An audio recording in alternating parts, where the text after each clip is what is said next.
Rinnovato ufficialmente nella splendida cornice del Parco Festeggiamenti di Aris il 25° anniversario del gemellaggio tra Rivignano Teore e Porschak am Wörthersee.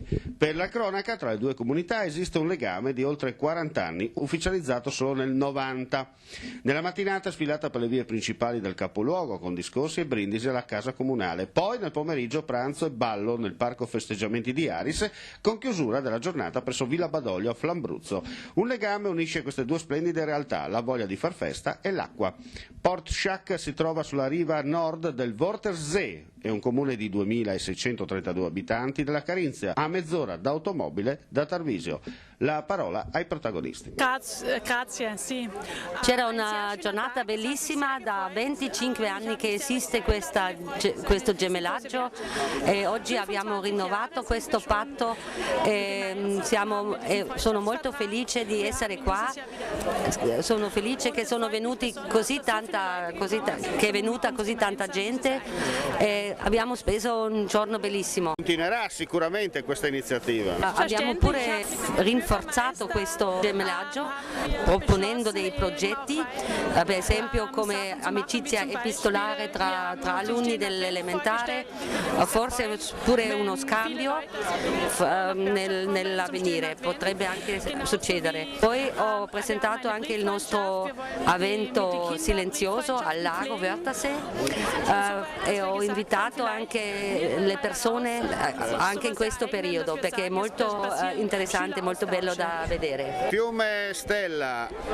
water is good come Wörthersee Lake? Come quando il sindaco è stato a Perciach in giugno, l'ho costretto a bere un bicchiere di acqua potabile del nostro lago. Ci vogliono fare la vendetta, no? Allora non ho ancora provato, proverò forse o no, non sappiamo ancora niente. Allora ci vediamo a Perciach. Sarei molto lieta di vedere molti paesani di Rivignano a Perciach e tutti possono convincersi che l'acqua è veramente potabile. Signor Sindaco, allora bella giornata per rinverdire questo gemellaggio che dura da oltre, possiamo dire da un quarto di secolo. Sì, ufficialmente dura da 25 anni, un quarto di secolo.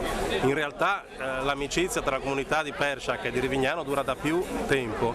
Sono ormai quasi 40 anni che è iniziato questa amicizia che continua e che col tempo si rafforza sempre di più, direi. Oggi è un'occasione per ricordare questa amicizia, per passare una giornata piacevole assieme e per festeggiare, diciamo così, questo traguardo importante.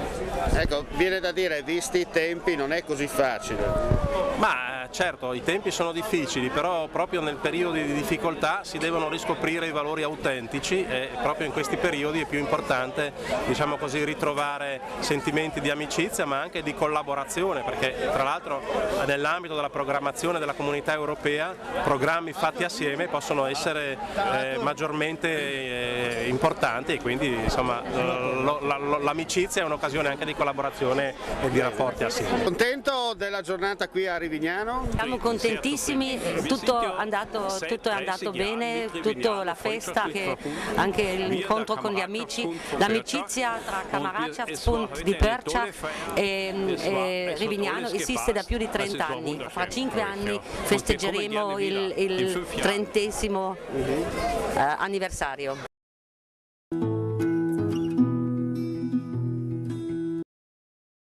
È scattata l'avventura del Real Sella nel campionato di prima categoria Friuli Collinare. Primo atto della nuova stagione, la presentazione della squadra domenica sera al ristorante Morarat di Rivignano. Il presidente Buie ha da subito posto in essere gli obiettivi stagionali, la riconquista della massima categoria, il divertimento, la passione, terzo tempo o forse supplementari garantiti, ma soprattutto ha annunciato che i giocatori non vedranno un becco di €1, anzi dovranno sganciare loro l'obulo per giocare. Categorico anche il mister, il quale grazie alla folta rosa messa a sua disposizione dal direttore sportivo Angelo Bertoli potrà optare per diverse soluzioni da applicare strada facendo. Quest'anno Real disputerà le gare interne sul Green di Teori il sabato alle 18:30. Si inizia proprio sabato 3 ottobre alle 18:30 in casa del Derby contro il Rivarota davanti alle telecamere di Guarda che Stella. Real Sella, dove la noia non regna sovrana.